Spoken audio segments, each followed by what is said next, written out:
Hello students, हम लोग second chapter पढ़ रहे हैं हिस्ट्री का, राइटिंग एंड सिटी लाइफ। कल हमने पढ़ा था कि जो मेसोपोटामिया के बारे में, मेसोपोटामिया का मीनिंग पढ़ा था हमने, और यहाँ पे क्या था, राइटिंग राइटिंग सिस्टम जो है वो सबसे पहले यहाँ पर डेवलप हुआ था, और जो अर्बन सिटीज़ थे वो सबसे पहले मेसोपोटामिया में ही बसने शुरू हुए थे। ठीक है, लोकेशन पढ़ी थी हमने। तो अब यहाँ ब्लू बॉक्स जो है आज हम ये पढ़ेंगे, पेज नंबर आपका है 29। Archaeology in Mesopotamia began in the 1840s। जो आर्कोलॉजी का काम था मेसोपोटामिया के अंदर, वो कब शुरुआत हुई इसकी? 1840 के अंदर शुरू हुई। एट वन और टू साइट्स, एक या दो जगह जिसका नाम उरुक और मारी है, जिसके हम बाद में डिस्कस करेंगे। ये लगातार यहाँ पर कई डिकेड्स तक जो था खुदाई का काम, एक्सकवेशन का काम जो है वो कंटिन्यू किया गया।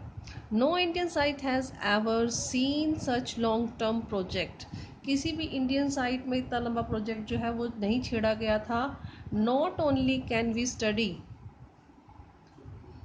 हंड्रेड्स ऑफ मेसोपोटामियन बिल्डिंग्स, हम इसमें सिर्फ जो है वो स्टडी किस चीज़ की ही नहीं करेंगे भी, सिर्फ जो मेसोपोटामियन की है, जो सैकड़ों बिल्डिंग्स हैं, स्टैचूज़ हैं, ऑर्नामेंट्स हैं, ग्रेव्स हैं, टूल्स हैं, सील्स हैं, और जो भी इसके सोर्सेज हैं उनकी तो हम करेंगे ही करेंगे स्टडी जो है। लेकिन इसके अलावा थाउजेंड्स ऑफ रिटन डॉक्यूमेंट्स हैं जिनकी स्टडी हम इस मेसोपोटामियन जो सिविलाइजेशन है उसके अंदर की गई है।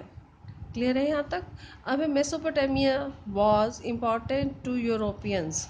अब जब मेसोपोटामिया था वो इम्पॉर्टेंट था यूरोपियंस के लिए because of reference to it in the Old Testament, the first part of the Bible. अब मेसोपोटामिया इम्पॉर्टेंट था यूरोपियंस के लिए क्योंकि इसका रेफरेंस मिला हुआ है जो फर्स्ट पार्ट है बाइबल का, उसके ओल्ड टेस्टामेंट के अंदर।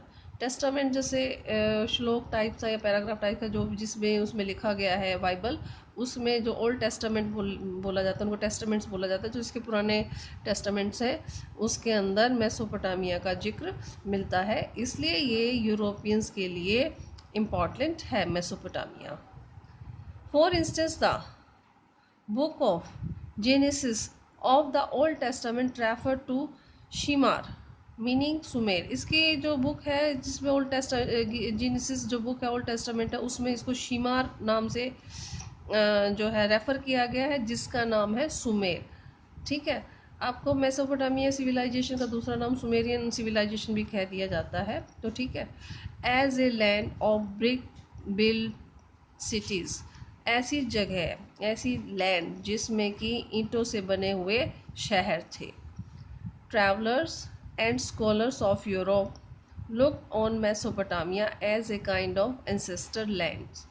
अब जो ट्रैवलर्स थे या फिर जो स्कॉलर्स थे, जो विद्वान थे यूरोप के, वो मेसोपोटामिया को क्या देखते थे? पूर्वजों की ज़मीन के तौर पर देखते थे।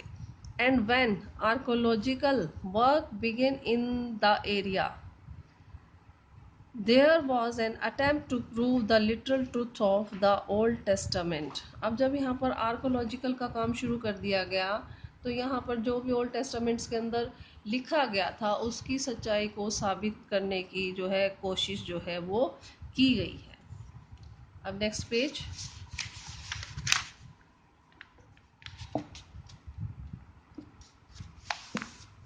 Number 30। From the mid-19th century, there was no stopped the enthusiasm for exploring the ancient past of Mesopotamia. Mid 19 century तक भी रुका नहीं था जो एंथुजियाज्म था, जो उत्साह था किस चीज़ का भी, इस मेसोपोटामिया का इतिहास क्या रहा, इसको एक्सप्लोर करने का जो उत्साह था वो रुका नहीं था। इन 1873 a British newspaper founded an expedition of the British Museum to search for a tablet narrating the story of the flood mentioned in the Bible. अब 1873 थ्री के अंदर ब्रिटिश न्यूज़पेपर ने क्या किया था, एक एक्सपेडिशन उठाया था, मतलब खर्च जो था वो उठाया था टोटल ब्रिटिश म्यूज़ियम का, जिसमें कि सर्च किया गया था जो वहाँ पर टैबलेट जिसके अंदर स्टोरीज लिखी गई थी फ्लड की, जो कि मेंशन की गई थी बाइबल में, भाई उसके बारे में सर्च की जाए भाई क्या है, ये ट्रूथ है या नहीं है। By the 1960s, it was understood that the stories of the Old Testament were not literally true, but may have been ways of expressing memories about important changes in the history. अब 1960s तक ये समझ में आ चुका था कि ये जो स्टोरीज हैं ओल्ड टेस्टामेंट्स के अंदर वर नॉट लिटरली ट्रू, भाई बिल्कुल सारी की सारी जो है वो सही नहीं है, लेकिन इनसे हम जितनी भी और ज़्यादा मेमोरीज हैं उनको एक्सप्रेस करके इनके क्या क्या इंपॉर्टेंट उस समय हिस्ट्री के अंदर चेंजेस हुए हैं उनका पता लगा सकते हैं। Gradually archaeological techniques became for more sophisticated and defined, और उस समय तक जो आर्कोलॉजिकल टेक्निक्स थी, जो भी टेक्नोलॉजी को वो यूज़ करते थे वो बहुत ज़्यादा सोफिस्टिकेटेड हो चुकी थी और रिफाइंड हो चुकी थी, मतलब बेहतर हो चुकी थी। What is more attention was directed to different question including reconstructing the lives of ordinary people, लेकिन अब और ज़्यादा और अलग अलग क्वेश्चंस क्या उठ रहे थे कि ये रिकन्स्ट्रक्ट करना कि उस समय ऑर्डनरी जो लोग थे उनकी जीवन कैसा था। Establishing the literal truth of the biblical narratives recorded into the background।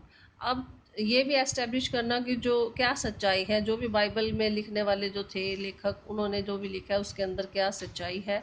Much of what we discuss subsequently in the chapter is based on these latter studies.